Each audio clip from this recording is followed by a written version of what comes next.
আমি বাড্ডা থেকে বাইরেছি, ঘুরতে ঘুরতে টঙ্গী পর্যন্ত আসছি। এই পর্যন্ত আসার পরেও এখনও টিপ পাই নাই, এবং মালিকরা 1 টাকা জমা কম নেয় না। কয় টাকা জমা নেন? 1050 টাকা। 1 টাকা জমা কম নেয় না। কিন্তু আমার মধ্যে কোনো টিপ পায় নাই না। এখন কোন জায়গায় আছেন আপনি? এখন আছে টঙ্গী। টঙ্গী। আপনার গ্যারেজ কোন জায়গায়? বাড্ডা। বাড্ডা গ্যারেজ।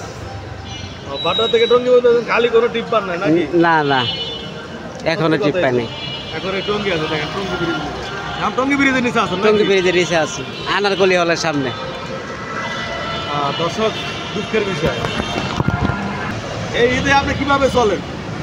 এবার খুবই কষ্ট চলাটা। খুবই কষ্ট। তো পোলাবানের কিছু কিনে টিনে দিচ্ছেন? না, হয়তো কিনে দিতে হবে আজকে। আজকে চা না যাই কিনবেন? এতদিন কিছু কিনতে পারেন না? না। কোনো এই রোজার মাসে কেমন ইনকাম করলেন? একদম বাজার খারাপ, ইনকাম নাই। নাই বলতে হাজার হাজার লক্ষ লক্ষ মানুষ বেঁচে গেল। যাত্রী নিল কে? এগুলো কিতে নিল? ঢাকা শহর যে অটো হয়েছে, অটোই তো মাইরে এলাইছে। অটোই তো একবারে সারা ঢাকা সিটিতে অটো চলে।